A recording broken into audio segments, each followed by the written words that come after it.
आमचे नेते महाराष्ट्राचे लोकप्रिय मुख्यमंत्री एकनाथ शिंदेजी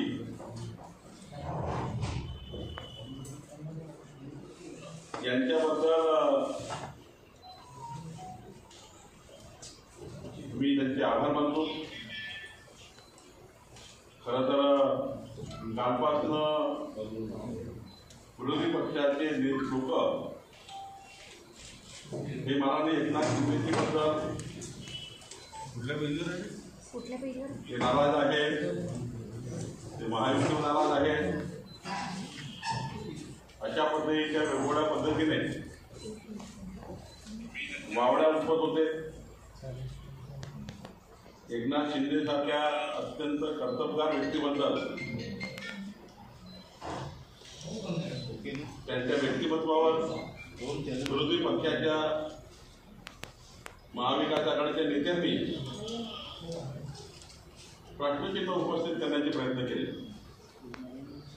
पण आज माननीय मुख्यमंत्री एकनाथ शिंदेजींनी महायुतीचे नेते म्हणून अत्यंत स्पष्टपणे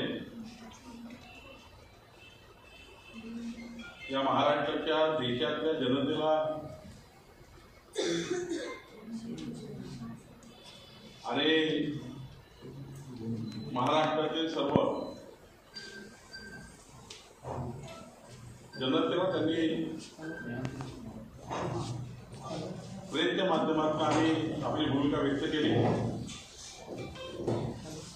माननीय पंतप्रधान नरेंद्र मोदीजी, आमचे गृहमंत्री अमित शहाजी आणि आमचे केंद्रीय नेतृत्व जो काही निर्णय मुख्यमंत्र्याबद्दल करतील त्या निर्णयाला पूर्ण समर्थन माननीय एकनाथ शिंदेचं राहील आणि शिवसेनेचे राहील। या पद्धतीचं महायुती म्हणून त्यांनी जी अत्यंत महत्त्वाची भूमिका घेतली आणि जे काही विरोधी पक्षाच्या तोंडाच्या वाफा सुरू होत्या त्या वाफाच राहिल्या आणि त्यांनी ज्या पद्धतीने या महाराष्ट्राच्या विकासाकरता एकनाथ शिंदेजींनी काम केलं आहे, खरं तर आम्ही आधीपासूनच एकनाथ शिंदेजींचं काम बघतो आहे। देवेंद्र फडणवीस सरकार असताना एकनाथ शिंदेजींनी मंत्री म्हणून उत्कृष्ट काम केलं।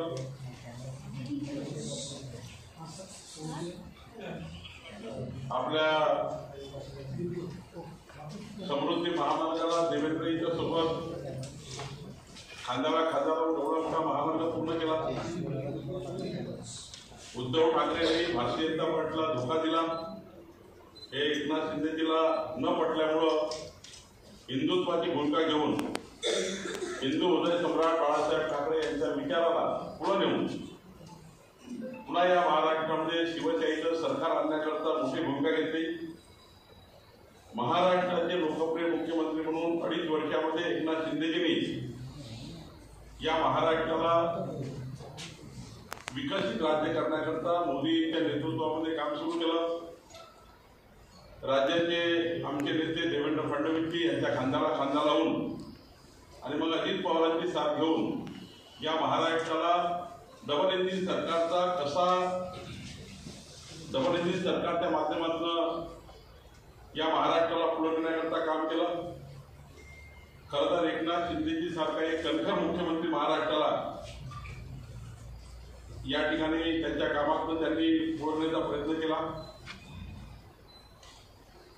मराठा आरक्षण, ओबीसी आरक्षण, सामाजिक समता, सामाजिक न्याय, आदिवासींना न्याय, समाजाच्या प्रत्येक घटकाला न्याय, विकासाला न्याय, देवेंद्रजींच्या काळातले जे काही प्रकल्प 14 ते 19च्या काळात अपूर्ण होते ते प्रकल्प पूर्ण करण्याकरता, मुंबईच्या विकासाकरता, महाराष्ट्राच्या विकासाकरता काम एकनाथजींनी उभं केलं।